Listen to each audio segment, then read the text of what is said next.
Hi students, ഇതിൽ വരാൻ chance ഉള്ള കുറച്ച് ക്വസ്റ്റ്യൻസ് ഒന്ന് ഡിസ്കസ് ചെയ്യാം. നമ്മളിപ്പോൾ ഒരു 4 ക്വസ്റ്റ്യൻ പേപ്പറും കൂടി ഓൾറെഡി പോസ്റ്റ് ചെയ്തിട്ടുണ്ടായിരുന്നു. അപ്പോൾ അതിൻ്റെയൊക്കെ ഒരു ബേസിസിൽ ഫസ്റ്റ് ചാപ്റ്ററിൽ നിന്ന് നിങ്ങൾക്ക് ഏറ്റവും കൂടുതൽ വരാൻ സാധ്യതയുള്ള ഒരു ക്വസ്റ്റ്യൻസ് എന്ന് പറയുന്നത് ഫസ്റ്റ് എന്തായാലും എക്കണോമിക്സ് എന്താണ് മോഡേൺ ഡെഫിനേഷൻ എക്കണോമിക്സിൻ്റെ എന്നുള്ളതൊന്ന് നോട്ട് ചെയ്യാം. അപ്പോൾ അതെന്തായാലും ഒന്ന് പഠിച്ചു വയ്ക്കുക. പിന്നെ ചിലപ്പോൾ മാക്രോ എക്കണോമിക്സ് എന്താണ്, മൈക്രോ എക്കണോമിക്സ് എന്താണെന്നുള്ളത് ചോദ്യം വരാം. മാനേജീരിയൽ എക്കണോമിക്സിൻ്റെ മീനിങ് ആൻഡ് ഡെഫിനേഷൻ നോട്ട് ചെയ്യുക, വളരെ ഇമ്പോർട്ടൻ്റ് ആണ്, എന്തായാലും പഠിക്കുക. അതിൻ്റെ നേച്ചർ, അതേപോലെ തന്നെ അതിൻ്റെ സ്കോപ്പ്. മാനേജീരിയൽ എക്കണോമിക്സ് എന്താണ്, നേച്ചർ, സ്കോപ്പ്, അതപ്പോൾ എസ് എ ക്വസ്റ്റൻ ആയിട്ട് വരെ അത് ചോദിക്കാൻ ചാൻസ് ഉള്ളതാണ്. നെക്സ്റ്റ് അതിൻ്റെ പ്രിൻസിപ്പിൾസ് വളരെ ഇമ്പോർട്ടൻ്റ് ആണ്. ഇതിൽ നമുക്ക് എന്താണ് പ്രിൻസിപ്പിൾസ് ഓഫ് ഓപ്പർച്യൂണിറ്റി കോസ്റ്റ്, ഇൻക്രിമെൻ്റലിസം അല്ലെങ്കിൽ ടൈം പെർസ്പെക്റ്റീവ് എന്താണെന്നുള്ളതൊക്കെ ചോദിക്കാൻ ചാൻസ് ഉണ്ട്. ഇക്വി മാർജിനൽ പ്രിൻസിപ്പിൾ വളരെ ഇമ്പോർട്ടൻ്റ് ആണ്. പ്രിൻസിപ്പിൾ ഓഫ് ഡിസ്കൗണ്ടിങ് ഒക്കെ ചോദിച്ച് കണ്ടിട്ടുണ്ട്. അപ്പോൾ ഈ പ്രധാനപ്പെട്ട 5 പ്രിൻസിപ്പിൾ പഠിക്കുക. 5 മാർക്കിന് അത് ചോദിക്കാം, അല്ലെങ്കിൽ ഏതെങ്കിലും ഒരു പ്രിൻസിപ്പിൾ 2 മാർക്കിന് ചോദിക്കാം. ഇനി ചോദിച്ചതാണ് വാല്യൂ മാക്സിമൈസേഷൻ. എന്താണ് വാല്യൂ മാക്സിമൈസേഷനും അതേപോലെ ആ മോഡൽ എന്താണെന്നുള്ളത് ചോദിച്ചിട്ടുണ്ട്. അപ്പോൾ അത് നന്നായിട്ട് നോട്ട് ചെയ്യാം. വാല്യൂ മാക്സിമൈസേഷൻ്റെ ലിമിറ്റേഷൻസ് എന്തൊക്കെയാണെന്നുള്ളത്, പിന്നെ അതേപോലെ തന്നെ 12 ലിമിറ്റേഷൻ പറഞ്ഞ സെയിൽസ് മാക്സിമൈസേഷൻ വളരെ ഇമ്പോർട്ടൻ്റ് ആണ്. വാല്യൂ മാക്സിമൈസേഷനും സെയിൽസ് മാക്സിമൈസേഷനും നന്നായി നോക്കുക, അതിൻ്റെ അസംഷൻസ് നോക്കുക. അതിൽ ഈ ഒരു ചാപ്റ്ററിൽ വരുന്ന ഏകദേശം 5 മാർക്കിന്. ഇനി സെയിൽസ് മാക്സിമൈസേഷൻ മോഡലിൻ്റെ ക്രിറ്റിസിസവും നിർബന്ധമായിട്ട് നോക്കുക. യൂട്ടിലിറ്റി മാക്സിമൈസേഷൻ, അതിൻ്റെ അസംഷൻസ്. ഇനി ഇതിൽ നെക്സ്റ്റ് വരുന്നത് യൂട്ടിലിറ്റി മാക്സിമൈസേഷൻ മോഡലിൻ്റെ മെറിറ്റും ക്രിറ്റിസിസും. അപ്പോൾ എല്ലാ ടൈപ്പ് മോഡൽസ് പഠിക്കുക, അതേപോലെ തന്നെ അതിൻ്റെയൊക്കെ മെറിറ്റും ഡിമെറിറ്റും. ഇപ്പോൾ നമ്മൾ ജസ്റ്റ് ഇവിടെ അതിൻ്റെ ക്വസ്റ്റ്യൻസിലേക്ക് വരുമ്പോൾ എക്കണോമിക്സ് നോക്കുക, managerial economics, discounting principles, incrementalism, equi marginal principle, opportunity cost, ഈ പറഞ്ഞ സംഭവങ്ങളെല്ലാം ഒന്ന് നോട്ട് ചെയ്യണം, നന്നായിരിക്കും. അപ്പോൾ എസ് എ ടൈപ്പിൽ ചോദിക്കാൻ economics, scope, nature, importance, basic ആയിട്ടുള്ള എക്കണോമിക് ടൂൾസ്, വാല്യൂ മാക്സിമൈസേഷൻ ചോദിച്ചിട്ടുണ്ട്, യൂട്ടിലിറ്റി മാക്സിമൈസേഷൻ, സെയിൽസ് മാക്സിമൈസേഷൻ, ഇത്രയും കാര്യങ്ങൾക്ക് ധാരാളം ചാൻസ് കൂടുതലാണ്. ഇനി രണ്ടാമത്തെ ചാപ്റ്ററിലേക്ക് വരുമ്പം ഫസ്റ്റ് നിർബന്ധമായും പഠിക്കേണ്ടതാണ് എന്താണ് ഡിമാൻഡ്. ലോ ഓഫ് ഡിമാൻഡ് നിർബന്ധമായിട്ട് പഠിക്കുക, അതിൻ്റെ അസംഷൻസ് പഠിക്കുക. ഡിമാൻഡ് ഷെഡ്യൂൾ എന്താണ് 2 മാർക്സിന് ചോദിക്കാൻ പറ്റുന്ന ക്വസ്റ്റൻ ആണ്. പിന്നെ എത്ര ടൈപ്പ് ഉണ്ട് demand schedule, demand curve just ഒന്ന് എന്താണ് ഡിമാൻഡ് കർവ്, ഇതൊക്കെ 2 മാർക്സിന് ചോദിക്കാനുള്ള സാധ്യത വളരെ കൂടുതലാണ്. എസ് എ ക്വസ്റ്റൻ ആയിട്ട് ഫാക്ടേഴ്സ് അഫക്റ്റിംഗ് ഡിമാൻഡ് അല്ലെങ്കിൽ ഡിറ്റർമിനൻസ് ഓഫ് ഡിമാൻഡ് വളരെ ഇമ്പോർട്ടൻ്റ് ആയ ടോപ്പിക്കാണ്. 15 പോയിന്റ് വരുന്നുണ്ട്. അപ്പോൾ അതുകൊണ്ട് തന്നെ ഇത് എന്തായാലും എസ് എക്ക് നമുക്ക് ചോദിച്ചൊരു ക്വസ്റ്റ്യൻ ആണ്. അപ്പോൾ ഡിമാൻഡിൻ്റെ ആ ഒരു ഡിറ്റർമിനൻസ് പഠിക്കുക. എന്താണ് ഡിമാൻഡ് ഫങ്ഷൻ ഇമ്പോർട്ടൻ്റ് ആണ്. അതേപോലെ എന്താണ് ഷിഫ്റ്റ് ഇൻ ഡിമാൻഡ് കർവ്, എക്സ്റ്റൻഷനും കോൺട്രാക്ഷനും, ഡിമാൻഡുമായി ബന്ധപ്പെട്ട് വരുന്ന കാര്യങ്ങൾ, movement, shift, elasticity of demand എന്താണ്, അതിൻ്റെ എന്തായാലും പഠിക്കുക. Elasticity of demand, types of elasticity, ഈ 5 എണ്ണം നിർബന്ധമായിട്ടും ചിത്രസഹിതം തന്നെ പഠിക്കുക.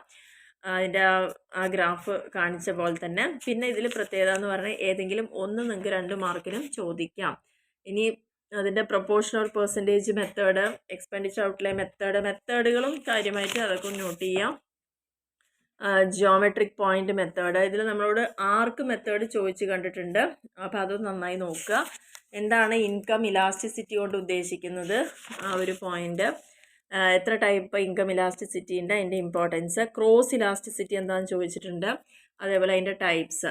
ഇനി വളരെ ഇമ്പോർട്ടൻ്റ് ആയ ടോപ്പിക് തന്നെയാണ്. രണ്ടാമത്തെ ചാപ്റ്ററിൽ ഒന്നും ഒഴിവാക്കാനില്ല. ഡിമാൻഡ് ഫോർകാസ്റ്റിംഗ് എന്താണ്, അതേപോലെ തന്നെ അതിൻ്റെ റോൾ ആൻഡ് ഇമ്പോർട്ടൻസ്, പിന്നെ അതിൻ്റെ മെത്തേഡ്സ്.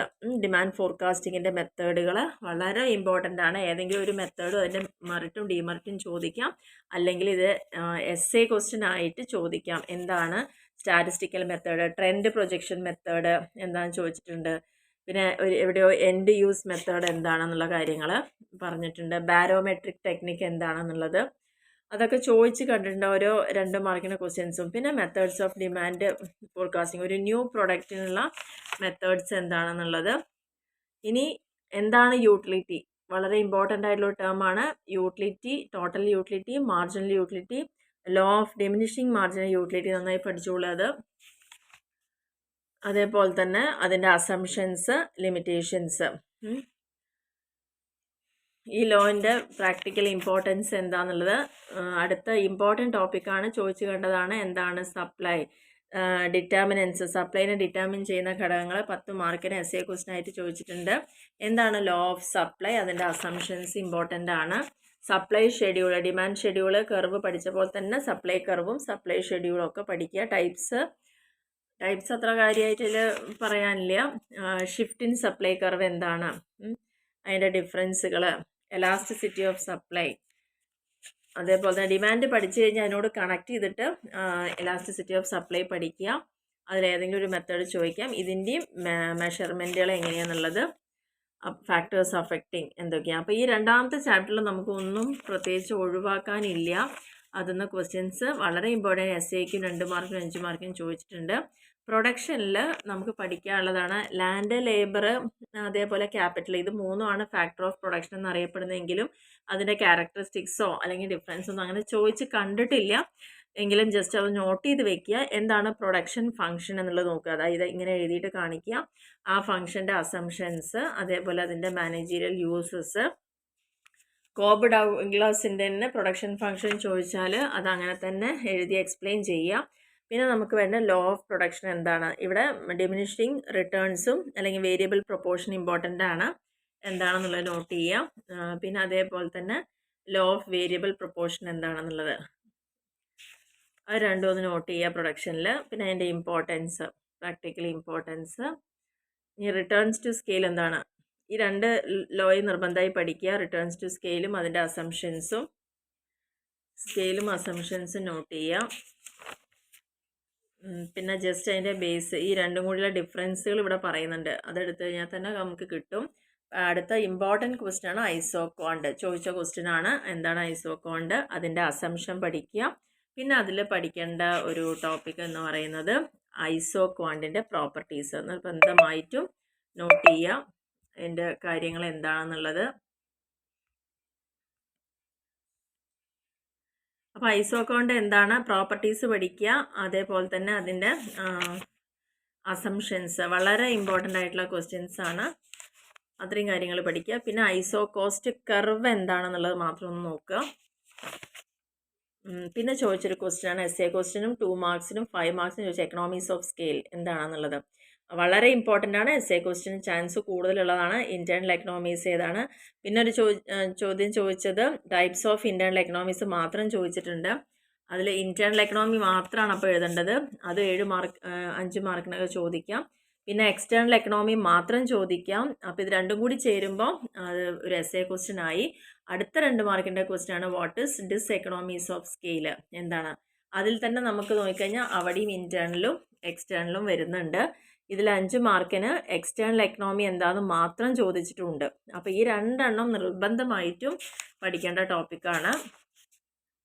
ഇനി കോസ്റ്റ് ആൻഡ് റവന്യൂ കൺസെപ്റ്റ് ഞാൻ എടുക്കുമ്പോൾ തന്നെ പറഞ്ഞു എന്തിനാണ് കോസ്റ്റ് എന്ന് പറയുന്നത്. Different types of cost. അതിൽ ഓപ്പർച്യൂണിറ്റി കോസ്റ്റ് ഒക്കെ ഒരുപാട് തവണ റിപ്പീറ്റ് ചെയ്ത ക്വസ്റ്റ്യൻ ആണ്. സങ്ക് കോസ്റ്റ്, ഇൻക്രിമെൻ്റൽ കോസ്റ്റ്, എക്സ്പ്ലിസിറ്റും ഇംപ്ലിസിറ്റും കോസ്റ്റ് എന്താണ്, അക്കൗണ്ടിങ് കോസ്റ്റ്, പിന്നെ എക്കണോമിക് കോസ്റ്റ് എന്തിനാണ് പറയുന്നത്, അതിൻ്റെ ഡിഫറൻസുകൾ നോട്ട് ചെയ്യുക. പിന്നെ social cost, production, private and social cost. Cost നിർബന്ധമായിട്ട് പഠിക്കുക. ഫിക്സഡ് കോസ്റ്റും വേരിയബിൾ കോസ്റ്റും എന്തൊക്കെയാണെന്നുള്ളത്.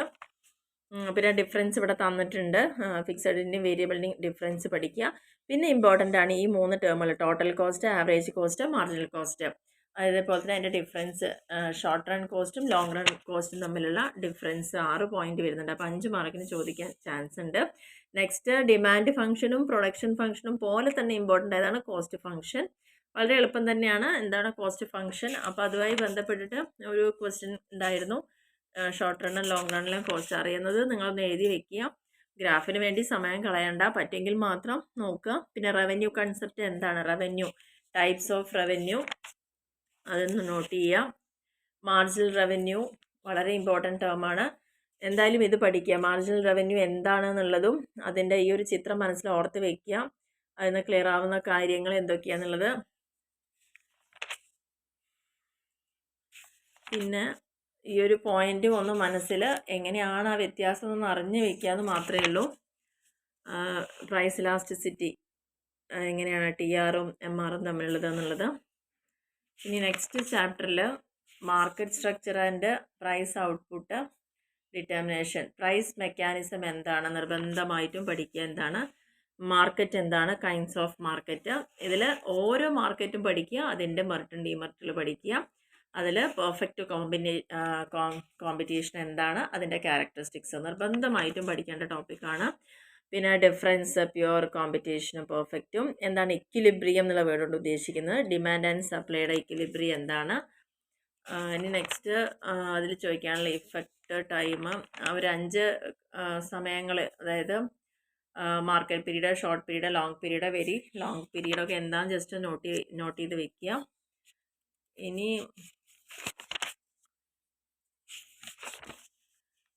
നെക്സ്റ്റ് നോക്കേണ്ടത് മാർക്കറ്റ് പ്രൈസും നോർമൽ പ്രൈസും തമ്മിലുള്ള ഡിഫറൻസ് നോട്ട് ചെയ്യുക.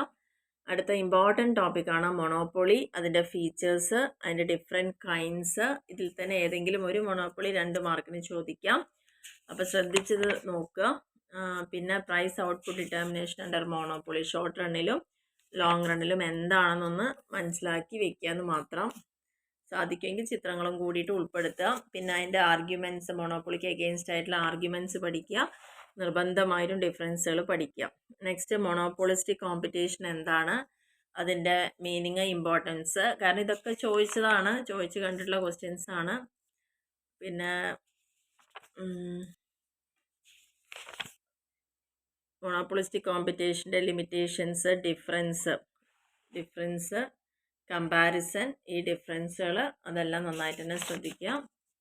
പിന്നെ വളരെ ഇമ്പോർട്ടൻ്റ് ആയിട്ടാണ് ഒളിഗോപ്പൊളി എന്താണ് ചോദിച്ച ക്വസ്റ്റ്യൻ ആണ്. ഒളിഗോപ്പൊളിയുടെ ഫീച്ചേഴ്സ്, അതിൻ്റെ പോലെ ക്ലാസിഫിക്കേഷൻസ്, പിന്നെ പ്രൈസിങ്, ഇത് നോക്കേണ്ടതാണ്. പ്രൈസ് റിജിഡിറ്റി, ഇത് വളരെ ഇമ്പോർട്ടൻ്റ് ആയിട്ട് റിപ്പീറ്റ് ചെയ്ത ക്വസ്റ്റ്യൻ. എന്തിനാണ് കിങ്ക്ഡ് ഡിമാൻഡ് അല്ലെങ്കിൽ പ്രൈസ് റിജിഡിറ്റി മോഡൽ എന്ന് പറയുന്നത്. പ്രൈസ് റിജിഡിറ്റിയുടെ റീസൺ പഠിക്കുക. 2 മാർക്കിന് ചോദിച്ച ക്വസ്റ്റ്യൻ ആണ്. വാട്ട് ഈസ് പ്രൈസ് ലീഡർഷിപ്പ് എന്ന് പറയുന്നത്, ലീഡർഷിപ്പ് എത്ര തരത്തിലുണ്ട് എന്നുള്ളത് നോട്ട് ചെയ്യുക. ടൈപ്സ് 3 തരത്തിലുള്ള, അപ്പോൾ അതിൽ ഏതെങ്കിലും ഒരു അഗ്രസീവ് പ്രൈസ് ലീഡർഷിപ്പ് എന്താ ചോദിക്കാം. പ്രൈസ് ലീഡർഷിപ്പാണ് ചോദിച്ചു കണ്ടിരിക്കുന്നത്, പക്ഷേ അതിൽ ഏതെങ്കിലും ഒരു പോയിന്റ് അവിടെ എടുക്കാം. പിന്നെ പ്രൈസ് ഔട്ട്പുട്ട് പ്രൈസ് ലീഡർഷിപ്പിൽ എങ്ങനെയാണ് ഡോമിനൻ്റ് ഫേമും ലോ കോസ്റ്റ് ഫേമും ചെയ്യുന്നത് ജസ്റ്റ് നോട്ട് ചെയ്യുക. എന്തൊക്കെയാണ് അതിൻ്റെ കണ്ടീഷൻസ് എന്നുള്ളത് നോട്ട് ചെയ്ത് വെക്കുക. ഇത്രയാണ് ആ ഒരു ചാപ്റ്ററിൽ നമുക്ക് നോക്കാനുള്ളത്. ഇനി നെക്സ്റ്റ് വരുന്നത് ബിസിനസ് സൈക്കിള്. ഇതിൽ മെയിനായിട്ട് പറഞ്ഞത് എന്താണ് ബിസിനസ് സൈക്കിള്, അതേപോലെ ബിസിനസ് സൈക്കിളിൻ്റെ ക്യാരക്ടറിസ്റ്റിക്സ് നിർബന്ധമായി നോട്ട് ചെയ്യുക. ടൈപ്സ്, ബിസിനസ് സൈക്കിളിൻ്റെ ടൈപ്സ് എന്താണെന്നുള്ളത് നോക്കുക. അതിൽ എസ്എ ക്വസ്റ്റ്യനൊക്കെ ബിസിനസ്സിൻ്റെ 5 സ്റ്റേജുകൾ വളരെ ഭംഗിയായിട്ട് എക്സ്പ്ലെയിൻ ചെയ്യുക എസ്എ ക്വസ്റ്റ്യൻ ആണ്. ഇനി ഏതെങ്കിലും ഒരു സ്റ്റേജ് വേണമെങ്കിൽ 2 മാർക്കിന് ചോദിക്കാം. അതാണ് ഇവിടെ പഠിക്കാനുള്ളത്. മെയിനായിട്ട് ഇതിൻ്റെ ഇഫക്റ്റുകൾ എന്താ, ലിമിറ്റേഷൻസ് എന്തൊക്കെയാണെന്നുള്ളതാണ് നോക്കാനുള്ളത്. പിന്നെ എടുക്കാനുള്ളതാണ് മെഷേഴ്സ് എന്തൊക്കെയാണെന്നുള്ളത്. പ്രിവെൻറ്റീവ് മെഷേഴ്സ് എന്താണ്, ഫോർമൽ മെഷേഴ്സ്, ആ കാര്യങ്ങൾ നോട്ട് ചെയ്യുക. പിന്നെ റിപ്പീറ്റ് ചെയ്ത ക്വസ്റ്റ്യൻ ആണ് വാട്ട് ഈസ് ബിസിനസ് ഫോർകാസ്റ്റിംഗ് ചോദിച്ചിട്ട് എക്കണോമിക് ഫോർകാസ്റ്റിംഗ്. അപ്പോൾ അതിൻ്റെ യൂസ്, ടൈപ്സ് നോട്ട് ചെയ്യുക. അതിൻ്റെ മെത്തേഡ്സ് ഇമ്പോർട്ടൻ്റ് ആണ്. ബിസിനസ് ഫോർകാസ്റ്റിങ്ങിൻ്റെ മെത്തേഡ്സുകൾ ഏതെങ്കിലും ഒരു മെത്തേഡും അതിൻ്റെ അഡ്വാൻറ്റേജും ഡിസഡ്വാൻറ്റേജും ചോദിക്കുക. ട്രെൻഡ് പ്രൊജക്ഷനും സർവേയും എക്സ്പേർട്ട് ഒപ്പീനിയൻ മെത്തേഡ് എന്താ ചോദിക്കാം. അപ്പോൾ ഈ മെത്തേഡ് ബാരോമെട്രിക് ടെക്നിക്ക് എന്താണെന്നുള്ളത് ചോദിക്കാം. അപ്പോൾ ആ മെത്തേഡ് നിർബന്ധമായിട്ടും പഠിക്കുക. 9 മെത്തേഡ് ഉണ്ട് ഇവിടെ. ആ 9 മെത്തേഡും എന്തൊക്കെയാണെന്നുള്ള മെറിറ്റും ഡിമെറിറ്റും ഒക്കെ പഠിക്കുക. ഇനി അത് സെലക്ട് ചെയ്യുമ്പോൾ ശ്രദ്ധിക്കേണ്ട കാര്യങ്ങൾ അത്രമാത്രം. അതിൻ്റെ ഇവാലുവേഷൻ ജസ്റ്റ് ആ 3 പോയിന്റ് മാത്രമാണ്. അപ്പോൾ ഇതിൽ പ്രത്യേകിച്ച് ഒഴിവാക്കേണ്ടതായിട്ടുള്ള കാര്യങ്ങൾ ഞാൻ പറഞ്ഞിട്ടില്ല. ബാക്കി നമുക്ക് കണ്ടു കഴിഞ്ഞപ്പോൾ ക്വസ്റ്റ്യൻ പേപ്പർ നിങ്ങൾക്ക് ഓൾറെഡി കിട്ടിയതാണ്. അപ്പോൾ ആ ഒരു ക്വസ്റ്റ്യൻ പേപ്പർ തന്നെ റിപ്പീറ്റ് ചെയ്യുന്ന ക്വസ്റ്റ്യൻസിനെ ബേസ് ചെയ്തുകൊണ്ട് ചാപ്റ്റർ എടുക്കുമ്പോൾ ഞാൻ പറഞ്ഞിട്ടുണ്ട് പല പോയിന്റുകൾ എത്ര മാർക്കിനാണെന്നുള്ളത്. അതുകൊണ്ടാണ് വീണ്ടും അതിൻ്റെ ആൻസർ സഹിതം പറയാൻ നമുക്കിപ്പോൾ നിവൃത്തിയില്ലാത്തതുകൊണ്ടാണ്. അപ്പോൾ ഓരോ ചാപ്റ്റേഴ്സും വളരെ ഫാസ്റ്റായിട്ട് നിങ്ങൾക്ക് എക്സാമിന് വേണ്ടിയിട്ട് മാത്രമാണ് അപ്ലോഡ് ചെയ്തിരിക്കുന്നത്. അപ്പോൾ അതിനനുസരിച്ച് തന്നെ ആ പോയിന്റുകൾ ഞാൻ പറഞ്ഞത് കൂടുതൽ നന്നായിട്ടൊന്ന് ശ്രദ്ധ കൊടുത്തിട്ട് പഠിക്കുക. ചാപ്റ്റർ വൈസ് ആയിട്ട് വീഡിയോ ഇട്ടിട്ടുണ്ട്. അപ്പോൾ നിങ്ങൾക്ക് ഡൗട്ട് ഉണ്ടെങ്കിൽ ടെക്സ്റ്റ് നോക്കുമ്പം ആ ചാപ്റ്ററിൻ്റെ വീഡിയോ കാണുമ്പോൾ നിങ്ങൾക്ക് ക്ലിയറായി മനസ്സിലാവും അവിടെ എന്താ പറയുന്നതെന്നുള്ളത്. അപ്പോൾ അത്രയും കാര്യങ്ങൾ നന്നായി പഠിച്ചാൽ തീർച്ചയായിട്ടും പാസ്സാവാനുള്ള മാർക്ക് എന്തായാലും ഷുവറായിട്ട് ഒരാൾക്ക് അച്ചീവ് ചെയ്യാൻ പറ്റും. Okay, all the best. Thank you.